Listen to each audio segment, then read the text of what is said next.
This is Beers with Talos. Threats, beers, and no silver bullets.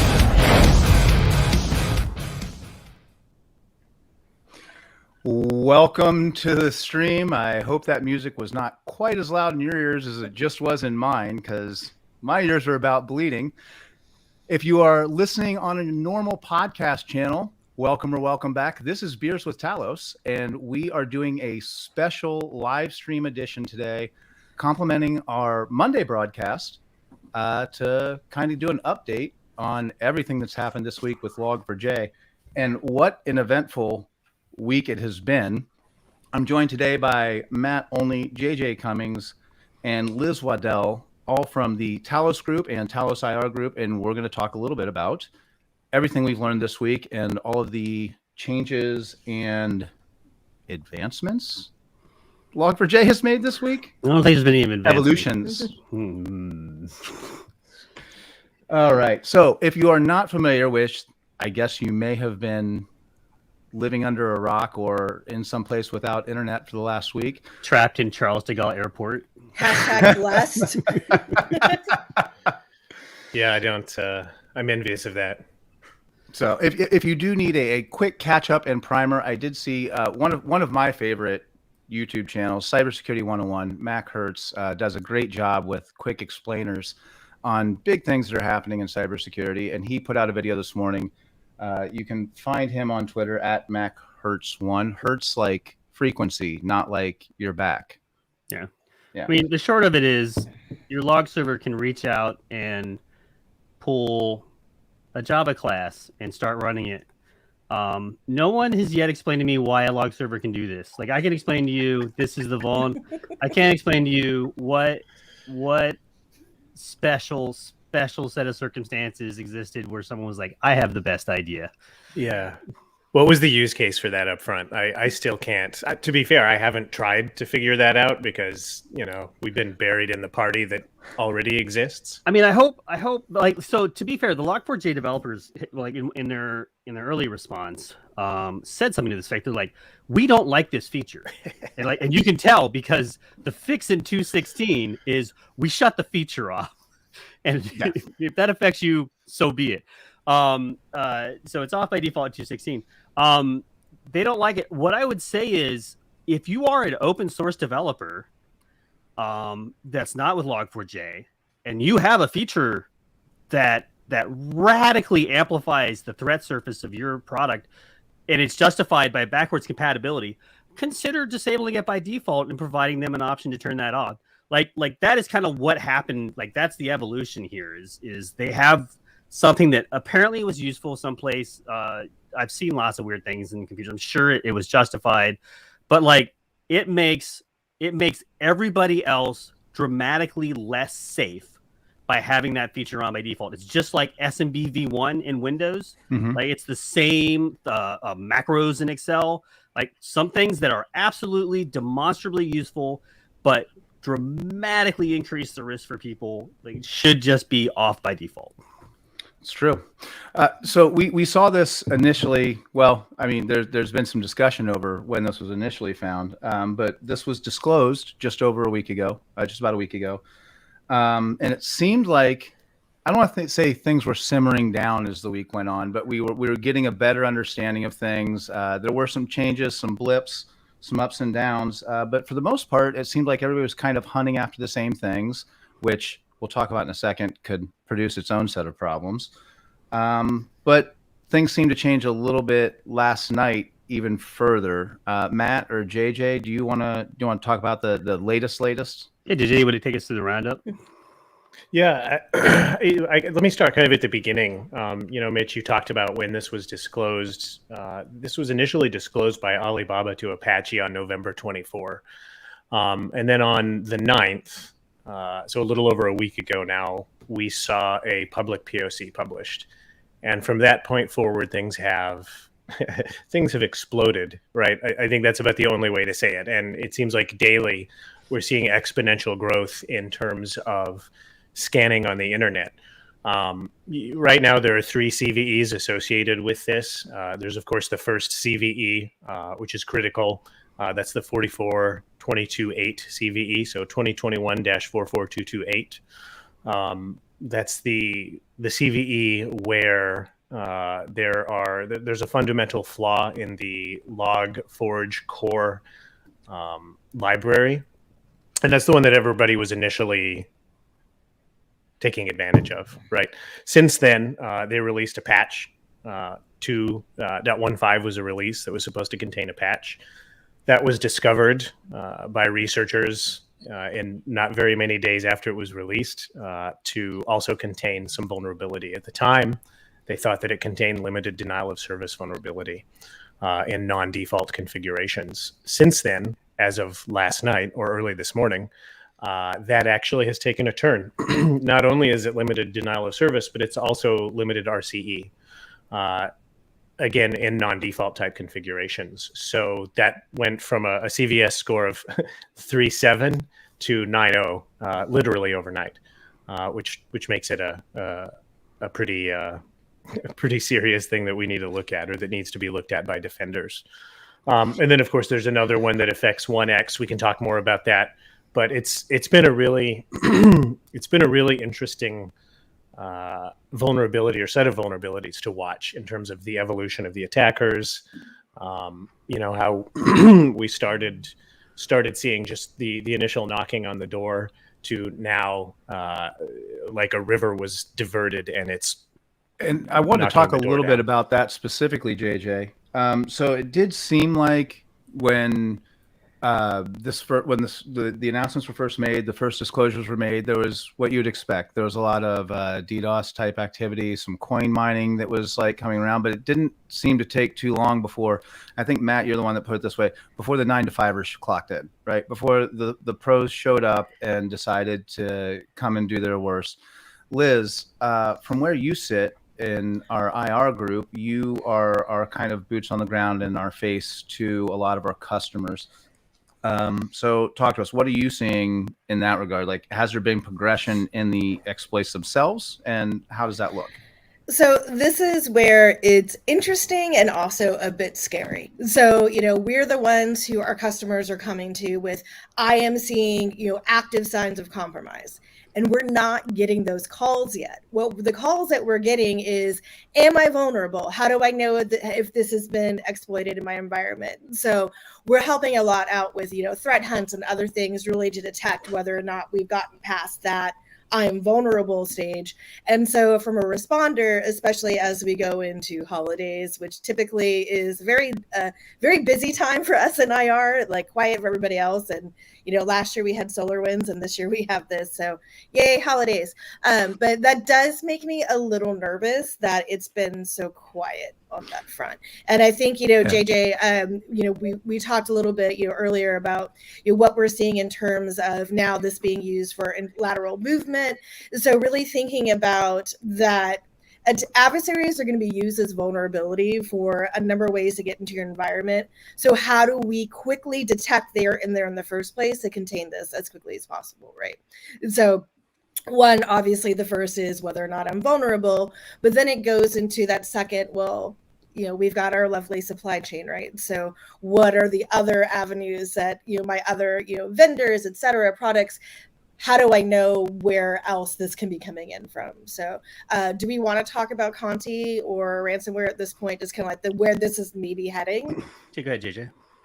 Yeah, I think that's a great segue. Liz, one of the things we're seeing are reports now of Conti not only actively using this exploit to gain their initial foothold, but then further weaponizing it for internal lateral movement, which I think really this hits home in terms of some of the things we've also been talking about on our blog, that the attack surface here is not only represented by servers that are externally facing, but by anything that a log might traverse that would have this vulnerability. We're seeing cases where, as a generic example, errors are trying to be produced or information is being put in meta fields for certificates that are being generated, for cookies in websites that have been compromised with standard WordPress, Drupal, Joomla type content management systems. The website's compromised. The bad guy then plugs in some hidden fields containing the exploit string, right? Looking to exploit via drive-by type techniques. So it's, unfortunately, with this vulnerability, the sky's kind of the limit. We're seeing cases where exploitation attempts occur by security researchers. And as that log from that exploitation attempt makes its way through the logging infrastructure, the logging and analytics infrastructure, I guess I should say more accurately, hours later, sometimes even longer, as it makes its way through, then we're seeing callbacks from vulnerable infrastructure inside that's not even exposed to the internet. So the implications here are long-reaching from a targeting perspective. And so, JJ, your team, and just feel free to give a little background on your role as a principal engineer in Intel and interdiction there. But you guys have been deep in this since the start, right? I mean, this is kind of what you guys do. How what's your team's feeling at this point in time in terms of, like, are we looking at a long haul here, or is this something that we're going to get fixed in the next couple of weeks and we'll probably not hear from again? Yeah. I mean, I'd certainly love to hear some other perspectives, but I think we're absolutely in it for the long haul. At the end of the day, there are so many different products, different embedded tools and operating systems that potentially use this, right? I mean, we're seeing everything across the board already, and it's only going to grow as more advanced adversaries start to adopt this, start to use this in their standard TTP, right? Again, the sky's the limit, right? So when the bad guy targets one thing and gets 6 things that respond, the victim may not even know, right? They may not know that somewhere buried deep within their logging infrastructure is this thing. That's the thing, yeah. So there's 3 things about this that I kind of want to talk about, like the meta-ness of this, some things about to take away from watching this environment. One is the blood in the water aspect. So you will see this when a vuln like this comes out. All of a sudden, the entire security research community will pivot to Log4j and start trampling over it and looking for everything. And that's why you see not just 44228, but also 45046 and also 4104. Like, that's because all of a sudden it's got like this intense brightness to it. So it's conceivable that you'll upgrade to 216, and then someone will say, hey, there's this thing, that also 216 is vulnerable to, that you're going to have to then upgrade to again. So that's a possibility. The other thing to think about is you need to think about not just what the immediate impact of a successful compromise here is, but when we're talking about what I refer to as the 9-to-5ers, those are typically well-resourced adversaries. One of the ways you typically track them is they typically work Monday through Friday, 9 to 5. Their day job is to compromise your systems on behalf of their government. So when they're involved, you don't see the impact right now, right? So your systems will continue to run. All of your things will continue to be okay. But they have, through this potentially through this vulnerability, obtained a level of access that then allows them to conduct an operation later. All the APTs right now, they're not stealing anything. They're largely not stealing anything.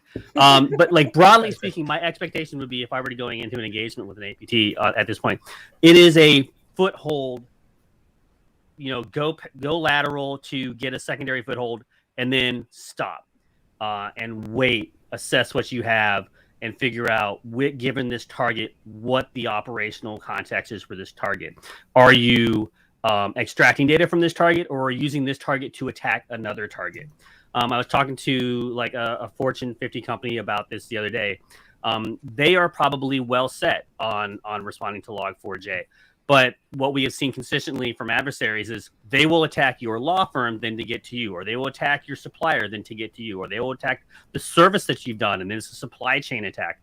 Those are the kind of like the echoes that I see from this are going to be much more along the lines of this enabled this more egregious offensive action later than what we kind of are seeing right now, which is largely like certainly by volume, coin miners and DDoS bots.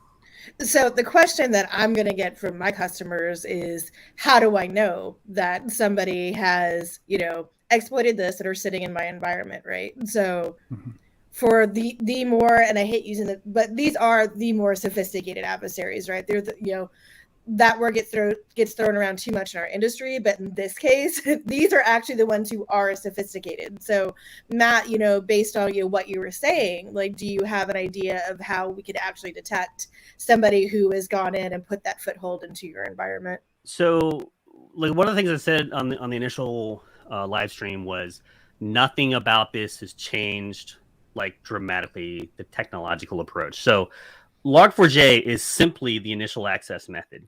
Everything you know about post-compromise behavior continues to be in play here.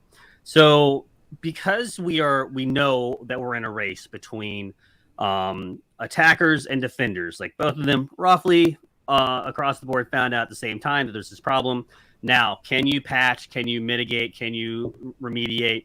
Before they get their payload ready, they figure out how to convert their whatever into Java, or they build their class, or they use whatever the GitHub supplied is the class supplier for base64 requests of specific shellcode. All of that, you have to guess that it is potential that you are behind on this curve. So then you have to have an extraordinarily high index of suspicion when you are evaluating what you're seeing in your environment. Things that you normally might let go, you want to kind of dig into. If you have the capacity to change the level of like severity of alerting, of logging, of DNS logging, if you're able to reduce the amount of outbound LDAP, if you're able to do any of these things, absolutely do that, even if you think you're patched, because the theme we're starting to see right now is, well, we've seen vendors come out and say we're not affected, who are now like, oh wait, we are affected, we have to change this. We're seeing things where potentially this guy that worked here 10 years ago dropped it into some code and we totally forgot about it. Or worse, Damn it, Bill. say you use, like, this is the scenario that I'm thinking about. You use Log4j in your application, right? But so does another library that you have. Your use of Log4j is safe. What you don't know is that library's use is unsafe, and you're not. So here's what I would say, and I'm not going to put it as bluntly as I put it in the private channel, but just upgrade to 2.16. Like, don't like, if you use Log4j, I don't care what version, upgrade. If you use old versions, upgrade. If you're affected by CVE 2021-4104, not only upgrade, but upgrade because that code train ended in August of 2015. So upgrade. Wow. Like it was EOLs back then. If you are a developer, I promise you do not know enough to figure out whether or not you're affected. Like there are like maybe 25 developers on the planet who are both experts in development and also have the capacity to correctly understand everything that's going on in their systems and how this exploit goes through. If you would, the time you're spending on like twisting yourself into justifying not, working over the holiday, just upgrade to 2.16. And I'm sorry, but like what'll happen is there's two things that'll happen. I guess there's three. I'll give you three. One, you're right. Congratulations, you managed to get away with it. But two, you're right now, 6 months from now, you hire somebody, they implement some logging that is now unsafe. You forget that you never upgraded. Now you're vulnerable. Or three, you're wrong, and someone finds some kind of cascading weird message to work the templates to actually deliver the payload in a way that you didn't expect because you aren't trained to think like an attacker. And so that is what we consistently see when we're working with developers. I think gone are the times where we're like, hey, you have a buffer overflow. Your buffer is 200 bytes long. If we send it 400 bytes, then it overflows. And then they're like, okay, well, we made the buffer 500, so we're safe now. We're past that. But these kind of things we've seen Early days Microsoft screwed this up where they're like, well, we didn't actually patch the vulnerable condition, but we trimmed the attack matrix so you can't reach that path. And they're like, oh, found another way to get to it. Sorry. So here's the second patch. And it's not just like even developers intimately familiar with the code. Like the reason 45046 exists is exactly what I'm talking about. They patched 44 to 28, missed the fact that in certain non-standard configurations, there's an additional code path to where they were going. Here we have 45046. They thought it was just a DDoS, so it was set to 37 CVSS. Hey, turns out there's a smart guy on the internet who can find a way to warp the templates. Now you have remote control. Oh, guess that's a 9 CVSS.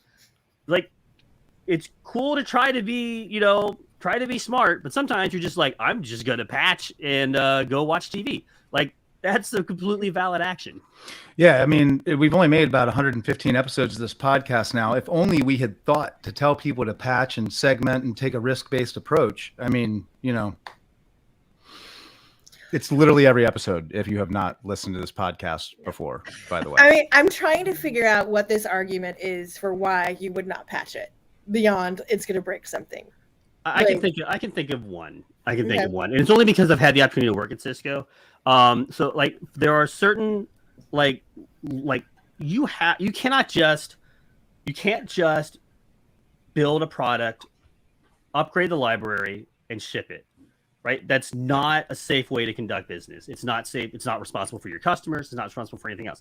So there is an enormous amount of case testing that you have to do before you are ever allowed to go out. It's one of the reasons why some of our protections take longer to go out, because they require additional checks. So if you're faced with, man, I have to do all these tests, and these tests take a long time because there's thousands of them, because my product is large and complex. If I can show that it's not vulnerable, then I can skip this part, and then I can work this upgrade into my normal cycle of development. Like there's a completely understandable business justification for trying to find a reason not to upgrade. And what I'm saying is, faced with a CVSS 10 score vulnerability that has already tricked the original developers twice and has tricked other vendors at least twice that I've seen, maybe just upgrade. Unless you have like some really qualified people working with you on kind of what's going on. I do want to talk about protection, IOCs, some of the things that we've investigated, put out, and the strenuous pace of updates that we have put onto our blog. But before we do that, I think we'd be remiss if we didn't also mention that Cisco is like every other vendor, hard at work mitigating, remediating this threat, and we are updating that post. We can put a short link to that up as well. We're busy remediating that stuff, updating that post 3 times a day, keeping everybody as up to date as possible. If I make sure I actually get the language I was told right there. We've been all affected Cisco products are either currently remediated or have software updates scheduled for release at this time. And you can check that link that we'll put up and keep track of that. Like I said, that's being updated 3 times a day. But back to our post, where we have also been the Talos Intelligence post, where we have also been hard at work trying to keep protection and information as updated as possible. Matt, why don't we start with you on this one? Yep. Take us through this process. So this is a thing that we've been hard at for well over a week now, trying to keep everybody as there's unique challenges as fast as this information is flowing, and trying to keep the public protected. Can you tell us a little bit about how we've gone about that and where we're at right now? So there's a couple different ways.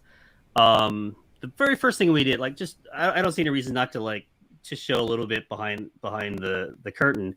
The first thing we do is we open a WebEx Teams channel, and we're like, everyone who's working with Log4j, with Talos in here. So that includes the people that are writing the snort rules, the people that are making sure that Umbrella gets the right domain updates, the experts who are part of the vulnerability development crew, and the intelligence analysts out of my group. And so they are constantly, and part of, if you see me kind of doing this during the podcast, is I'm checking this channel as things are going on. I've noticed that every single person's head is kind of on a swivel, like this whole podcast. So there are currently 100 people in that channel. And the reason that, like, so it wasn't that size to begin with, but as we pull expertise from other places in Cisco, which, let me tell you what, the great thing about working for Cisco is that if you have a technical challenge, you will find an expert in that technical challenge somewhere in Cisco. So doesn't matter where it is, you'll find it. It's awesome. So reaching out, pulling in different people, getting like the people who can, we have the super smart researchers, get the fancy writing people, put them together so that we can try to put something out to the public that makes sense to like normal human beings, like that kind of process.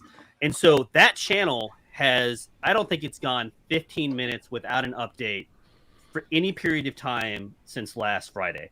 So 24 hours a day, the last 7 days of this weird week, people are in there. They've just updated our internal hunting regex strings for all the different obfuscations that are available in terms of trying to bypass WAFs and firewalls, keeping up with all of that.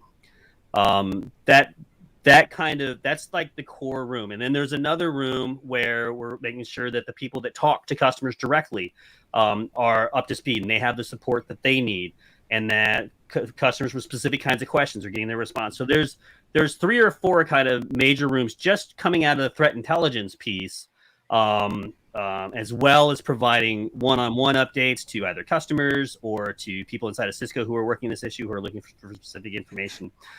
That's all kind of going on, and then doing live streams. That's what we do. It has been a busy one. JJ, on the research side itself, like, what does the process look like, and how does this differ when we go into, I don't know what we'd even call these that we can say here on this live stream, but like these kind of situations, these. How does that differ in your process and your team's process as opposed to last week at this time and the normal hunting and investigations that you're into? Yeah. So, I mean, it starts out like any other investigation, right? We start to get reports that, something either is happening or there's a new critical CVE to something that is widely distributed and used. And from there, we just grow it. Kind of to Matt's point that, that he made earlier. We build a WebEx team room, or we start a WebEx team room, and we start to pull experts in from various areas inside Talos or within Cisco as a whole, frankly, that can help us to, not only triage the problem, but also track from an open source intelligence perspective, to actually look at the exploitation potential. There's so many components and facets to this. That's actually a good point that I missed, JJ. We're also working with external partners, with the Cyber Threat Alliance in kind of coordinating with other security vendors, with CISA through the Joint Cyber Defense Coalition, the JCDC, working specifically this issue, working with CISA on generating recommendations out on that. They just put out their Emergency Directive 2202 today that has informed all federal non-military government agencies that they have to have patched, mitigated, or removed the offending device by December 23rd. So, which I think is interesting, right? I mean, this is a very concise, definitive language from CISA, which we don't always get this early in a stage, right? And so this has literally been happening for a week, and now we already have government directives. You have until the 23rd. Is there a punishment if you don't? Legislatively, they are required to abide by the emergency directive. So I'm not sure what the penalty box looks like for that, but there is teeth behind this directive. The other thing that CISA has done is kind of put together a list of affected vendors and their current status, and they're using that list that they've created as part of informing, trying to assist agencies in interpreting their environments with respect to this particular vulnerability. I think one of the things we're going to see also is and this is expected, but the continuance of things being added to the list, right? It may be 2 months before a certain vendor determines that they have some embedded device that was developed 5 years ago, right? Not every vendor has the best security practices or even visibility within their own code base sometimes, unfortunately. I'm getting lost. There's so much data, and in that blog post, I was actually just trying to pick some things out to go deeper into. But there's one piece of research that I want to let JJ use because I haven't let him use it anywhere else. But I think the number, like, and just before I don't normally like this many things per whatever metrics because it's very dependent on your visibility. It's hard, like then you're tempted to compare between vendors, and I don't think it's viable just because different vendors have different levels of access. They measure things differently. But the number that I liked was just the number of different source IP attacks that you observed for just Log4j. About 21,500 at this time.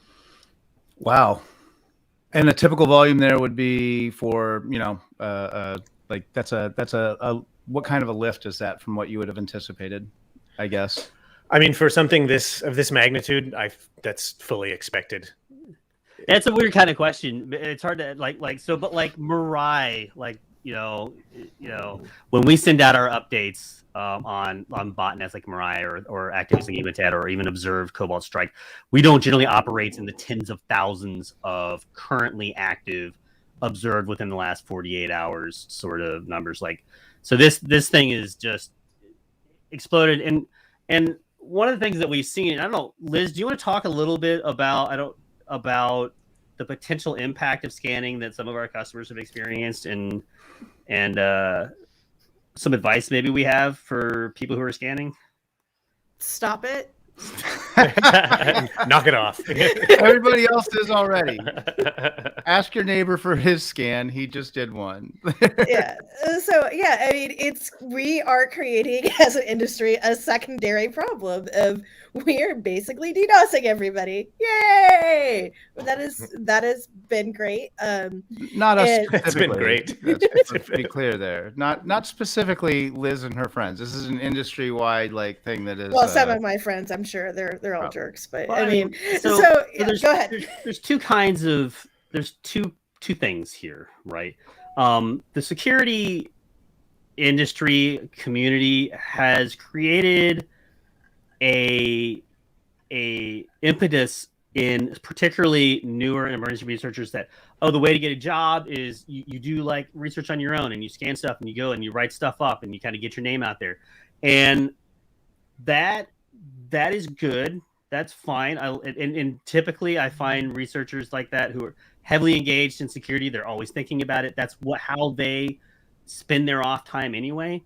But the thing that I would say to you, if you are in that camp, is if you are scanning for Log4j and you were causing the device you were scanning to do something that it would not normally do, if you were causing it to execute a shell command, or are you causing it to fetch a class, or just causing it to reach out to a DNS query so you can know that happened, you are over the line. Like, that is not okay, right? You are putting yourself, or if you're instructing your employees to do this, you're putting your employees in danger, because that can easily prosecutable in terms of the way the CFAA is interpreted in the United States. So just don't, like, if that's the realm you are. Cutting to the other side, where I'm less patient and understanding. If you are a company and your business model is I scan for these things and then I reach out to affected parties, I go to my Twitter and I'll use the right language there. But it's ambulance chasing at its similar. finest. It's ambulance chasing, which is always distasteful, but it is also putting those organizations at risk. Like, we have an example of an organization that experienced a DOS condition because of unsolicited scanning from a shady sort of security entity that I'm not going to name. But like, when we were doing our research, we're like, I don't know what this organization's deal is. So if you are in any ways trying to make things better, think very carefully about how you are scanning. what you are causing that box to do and what the impact of your activity will be. And what triggers the scan, right? The responsible organizations out there that are doing this are asking the victims, or not the victims, but the customers themselves, to trigger the scan, and they're providing them specific information so that when they actually execute such a scan, they can then look in the data and see, oh, this GUID that is just my GUID showed up, so I know that these things are vulnerable. Yeah, if you have an arrangement with an organization, have that, right? Make sure that arrangement's like properly laid out. But yeah, no, then you're in the clear. But if you're just, I want to know how many boxes in Estonia are vulnerable to Log4j. Here we go. Launch the scan. Sit back. Maybe not. Maybe not. And I would also say, from a legitimate standpoint, because I also see this in my future, is if you are doing that type of activity, can you make sure that you're documenting it and everybody in your company, especially in your security company, knows? So when I get called in to say, were we attacked, I can actually say, I know this was somebody trying to see if I was vulnerable, or this was somebody else. Because I know, I guarantee that I'm looking in my crystal ball, within like a month, I'm going to be having this conversation with somebody. And they're going to be like, I don't know if that was us or a bad guy. And to that point, the amount of noise to signal ratio right now is kind of obscene because of security researchers and companies that are executing scans in unsolicited ways, right?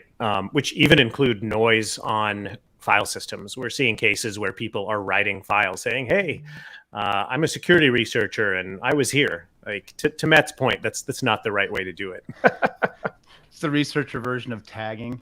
That's right. I did have one question. So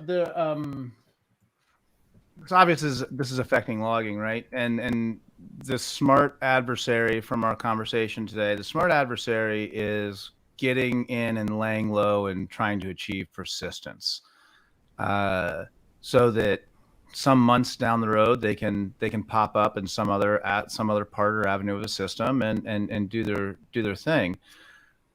Given that this is a vulnerability in a logging library, what's the likelihood of finding the log that tells you that this is what happened? Oh, this is friend Pierre came up with the answer to this for us. So I actually I made a joke. I was like, hey, the good news is, you're guaranteed to have logs to look at on IR, because frequently we're a little short on that for this when this comes up. And Pierre pointed out that if the attack is successful, it replaces the logging action with the fetch of the malicious code. So there will be no logs in the examples that we were looking at. Again, there are lots of, I can envision lots of systems where it logs first and then processes later, and then you're vulnerable. But like in the example we were looking at, it just quietly loaded the Java class into memory and kept on trucking. Now, where it is logged, though, is not in the vulnerable component. It would be logged in like the web server logs potentially. Yeah. Right. So you would be able to look inside of that. Oh, so now they have web server logs? This is awesome. I love this company. Being a little bit aggressive with some assumptions here. Bitter IR commander is bitter. So I think that actually points out like a pretty interesting thing that maybe there, if we can switch away from treating this as the internet ending thing and kind of treat it as like a really interesting security problem. It's a fascinating problem to present to the community. It is first off, you have to say, do I use this in my enterprise? So am I responsible for introducing this? And then you go like, so I know that, say, at Talos, we are constantly developing tools like on the fly. Like, I have an idea to track this actor better, so I'm going to do this. And so, like, random little weird things are popping up all over. We do have some controls on where those things can pop up, but they'll pop up very quickly all over the place. So, kind of going back and evaluating those it can be difficult. So you have that problem. You have the problem of your vendors. So then you're like, okay, are you vulnerable? And your vendor is, in a position where they're going to be like, I don't know yet, I'm looking. And you're like, well, what do I do now? And so now you have this whole period where you're like, how do I mitigate a vulnerability that I'm not sure I'm vulnerable to? What do I respond to? So this is kind of a test on your intelligence program, right? Because there's lots of ideas out there. I think one of the early things that I saw was like, do we block LDAP going out? And the question is, well, do you need LDAP going out? Well, then block it. And then people were like, oh, but then you missed this, and there's this alternative thing. And I'm like, well, yeah, you're right. But 99% of my telemetry is using LDAP to go out. So if I can save you 99 problems and leave you just one, then that's like the opposite of the song, right? So then we're good. So there's got 99 problems, but my auth ain't one. I've always said that, you know, despite the fact that I work for a security vendor, technology isn't what saves you, right? Your people save you, right? The decisions they make on a day-to-day basis save you. They define the culture of your company. They define the ethics of the company, and they define the response that you make to the problem in front of you. And this is a situation where you are in uncertain waters, where your vendor is not in a position to give you everything that you need in the moment because they literally haven't had time to look yet and figure out how long is it going to take me to fix this? Do I even have anything to fix? But you're still being held to account on a second-by-second basis by the internet because the actors already have it in there. What are you doing in that space? Definitionally the issue with the no day, yeah. Right. And so part of your post-mortem should be going back and being like, okay, did I learn enough fast enough? How long did it take me to come up to speed on this and on changes in this? Is my open source intelligence analysis fast enough? Is my internal intelligence fast enough? Is my communications good enough? Did I get that information to everybody that needed to get to it? And then did I have the capacity to respond? Were there ideas that were put out that we didn't have the tools to do? Was our segmentation insufficient to allow us to put the blocks in? Did I not have the right people on staff who knew how to interpret what we were looking at? Just part of security will always be what happens in those spaces between what your security vendor can provide and what your security employees can provide. And supporting those employees in terms of capability and training and compensation, and for God's sake, give them a nap every now and then. That closes that gap, right? And that gap is the definition of what can hurt you. And so going back and looking at that, I think, is important. We've covered a lot of ground in just over 40 minutes. Before we go around the table, one, I hope maybe we'll have some time. Matt, do you want to share some memes at the end of this? We have yeah. We can do memes. That's important. Before we jump into the memes and the actual important stuff, Liz, I wanted to ask if you wanted to let your CTIR customers know, remind them how they can get a hold of y'all if they are experiencing some kind of an issue or need you guys to jump in and take a look. I believe Giacomo, our producer, has those numbers he can put up on screen if you want to kind of just go over how to. I just dropped that on Liz and I just made her remember a number she hasn't memorized. I'm like, cool. Yeah, 1-8. Actually, I do have it in front of me. And so one, I mean, just from a incident response perspective, I think this makes have your retainers in place ahead of time. This is not just us. This is every IR vendor. Retainers are important because it makes sure you have support when things like this happens. You know, you have all these experts, Matt and JJ's teams. I don't know when they've slept. They are literally on top of this every day. So having that support in place is going to be key. But so if you have confirmed post-compromise adversary activity, that's where we come in. We do have an IR hotline. You can call in the Americas, 1-844-831-7715. If you are in EMEA, do +44 808-234-6353. And APJC is +61 8294-2248. And I really hope those numbers just scrolled across the screen and like very much a telethon. Yeah, you can go to talosintelligence.com and get those numbers there as well. Yeah. And also talosintelligence.com is where we're keeping our most up-to-date information. Our responders are actually pulling from that information. That's the place, if you call us, that's the first place we're going to send you. It'll be like, hey, have you read our blog? And so go read the blog, and then if you still have questions, then give us a call. So one of the things that IR builds for each of these events is a thing called a plan of action, and I hadn't been paying attention to it because I have some folks on my team who ensure that the intelligence that we gather ends up in the plan of action. But I noticed that for all that we've spent 45 minutes talking about it, the plan of action that they currently have is 75 pages. Jeez.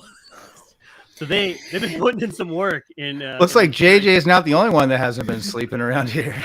Well, I mean, and to be fair, that's because the number of IOCs in this is, constantly growing and evolving, which is a scary thing in of itself, right? We just have, so how many YARA rules can we build based on these indicators? But Matt's right. We learned in the past that in order for our responders to have the right information and for our customers, really seeing how can we distill all of this noise into these are the ways you detect it, these are the ways you mitigate it, these are your next steps. Those are going to be we found that to be absolutely crucial in these times of crisis. So. Fantastic. Matt, if you want to go ahead and share your screen, Giacomo will help you start getting the meme thing set up. But while you're doing that, I'm going to give you a chance to play one of your favorite games called I Reject Your Question and Substitute My Own. Ooh. Yes, this is one of Matt's favorite games for everybody. So there was one question that I saw on the social feeds that has not been answered by John or Sarah or any of our fine folks manning those social channels today. What do you think of exploits that can be loaded into volatile memory of network systems to sniff out networks? I'm not quite sure where that one's going. And what protections exist based on unpredictable logic attacks that bypass hardware behavior protection? So I'm thinking they're asking about logic-based attack versus behavioral defense is I think what's there, but I'm going to let you determine that question and substitute your own, Matt. No, I think so.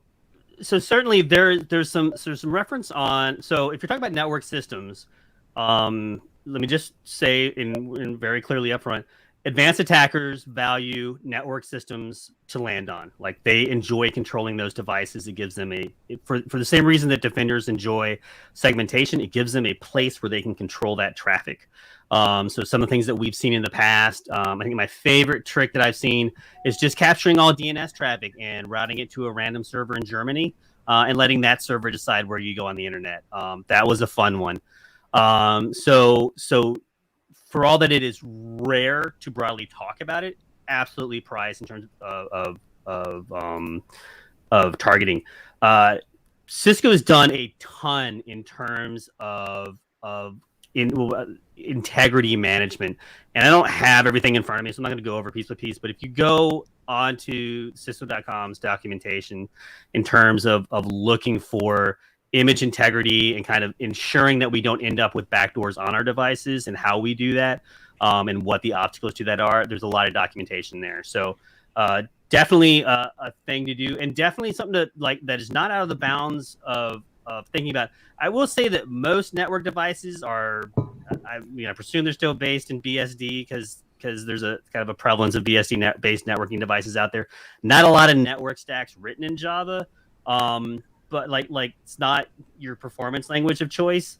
So hopefully there's not a lot of Java network devices out there, but if they are out there, it's completely viable in terms of attack surface. Fantastic.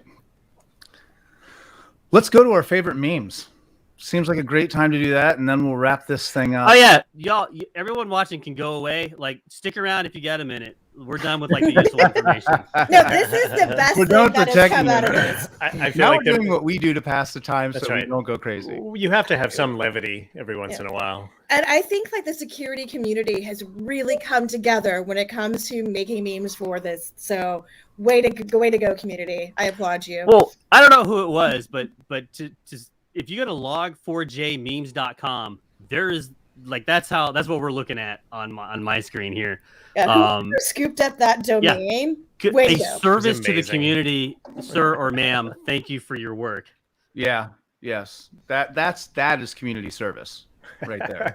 Right.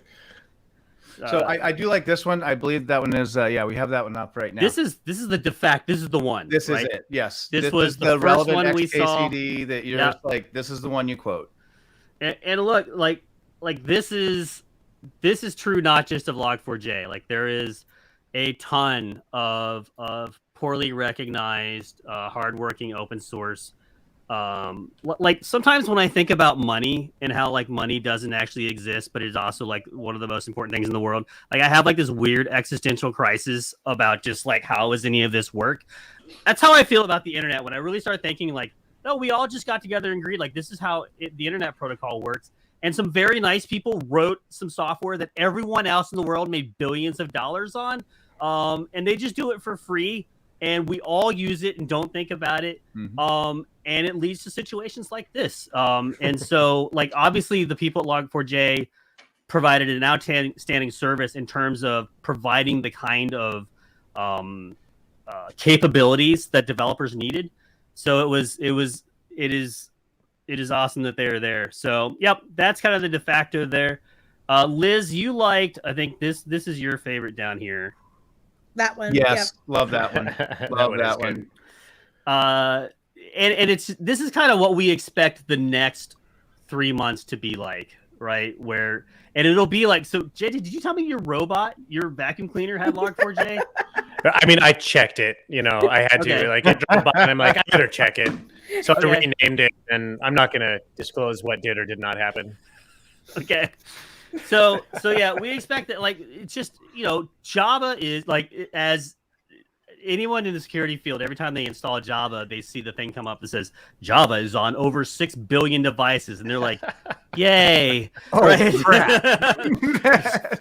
So anyway, the most popular logging platform for Java and those 6 billion devices is this thing called Log4j. So there you go. That's your future.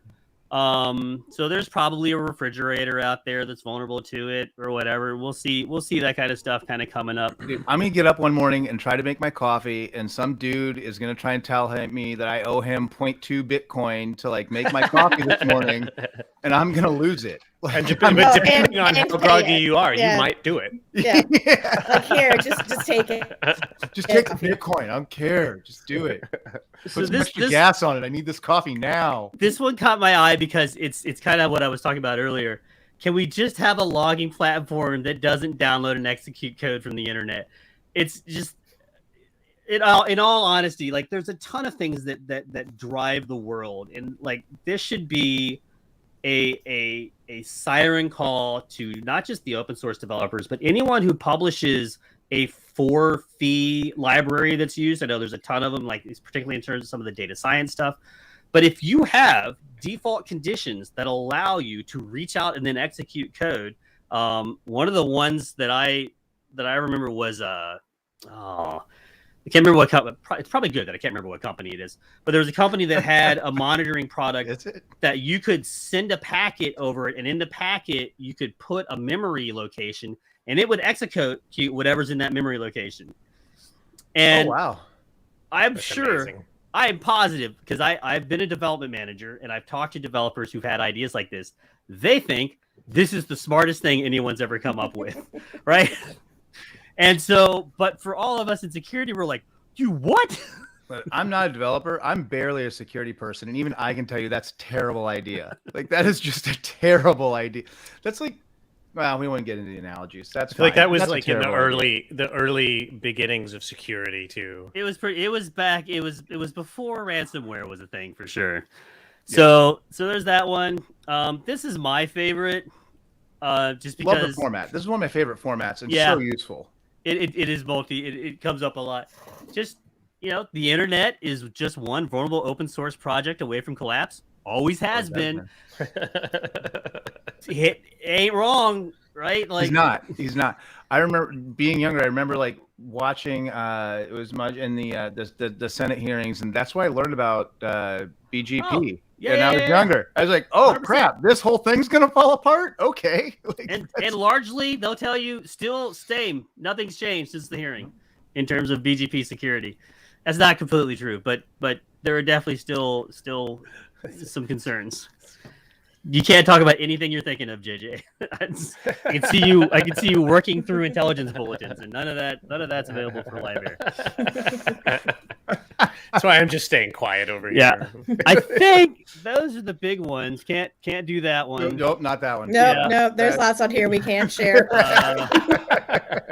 But I mean, it's worth a visit if you want to get a little laugh out of some of this. I mean, it's December. You guys were trying to shut down. You're trying to get to your break. Log4j, busy curb stomping all of us. I guess the message from us to you is like, let me first talk to the managers first, because employees largely don't have a say in some of what they get to decide to do. Take care of your people. Yes. They will remember your decisions now. They're the people that are going to get you out of this. If they say that it's going to take some amount of time to do it, let them do it in that time. Let them know what's important and what's not, so that they can help prioritize things. But those are the people that are going to drag you through this mess. And so you managing them is the most important thing you can do right now. And mainly just try to stay out of the way and let them do their job. Be a leader, not just a boss. Yep, Keep 100%. them healthy. Keep them in a good mind frame. If All you're a right. security person, for God's sake, go take a nap. Like, Right? Because the nice thing about that is, by the time you wake up, something new will be there. That's right. You have something all new to yeah. look for. So, Tomorrow's a whole new day. Like we're totally expecting 217 to drop at some point. Yeah. For every Red Bull, drink some water. Just get some food. Talk to your wife. Just ask her how she's doing, because you've been busy in your Or your little husband, office. whomever you got around, Yep. whatever. Or your cat. Yeah, just be whatever. Yeah. And if you need I a know break, you're taking care of your cat. You have it's an a good indoor excuse cat. as a break too, right? The kids are in the other room screaming. The family's not getting along. Oh, there's something going on. I got to deal with it. let The me internet's take on care of fire again. Remember Oh the no, other it's people another in your life. CVE. I got 100%. 100%. All right, It's Christmas time. let's go around the table. Let's get how we usually end our podcast is to give a closing thought and parting shot from each host, and JJ today, that includes you as well. Matt, on my screen, you're top right, although I see that you're not in the monitor, so that's probably confusing to other people. But I'm going to go with you anyway. Good. Parting shot. Smooth Closing lead-in. thought. Just patch, right? If you're a developer, maybe the right thing to do is patch, and not be clever. Sometimes I know it doesn't feel as good as coming up with some real neat little way to protect yourself, but just patch, and then you won't get outsmarted later and look silly. So that's where I am on that. Fantastic. Liz, parting shot, closing thought. It has never been Log4j, so never. JJ, that was nonsense. That was complete nonsense. I mean, I've heard LOL4j, Lollage. Yeah, but I think favorite IR stance is it's not a sprint, it's a marathon. Mm-hmm. From a responder standpoint, we are probably going to have a long few months, and also other adversaries are not stopping while this is happening. So if you put all your resources in this one bucket, you're probably going to miss all our other fun friends who are taking advantage of this time as well. So just keep that in mind. Fantastic. JJ, parting shot, closing thought. What's on your mind?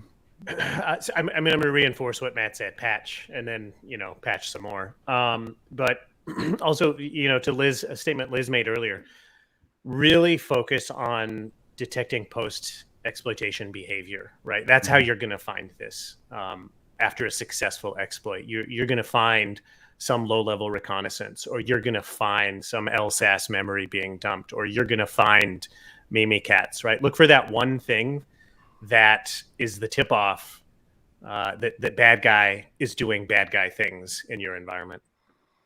Yeah. That sounds fantastic. I want to thank everybody for joining us on this special live stream edition of Beers with Talos. Matt, Liz, JJ, thanks for providing a lot of information to the audience. And we will also get this live stream, strip the audio and get it out onto our normal podcast RSS feed so you can enjoy the replay there. And there will also be replays and snippets made available across our social channels over the coming days. So there'll be a few different ways to consume this content in a replay format. But thank you all so much for joining us today.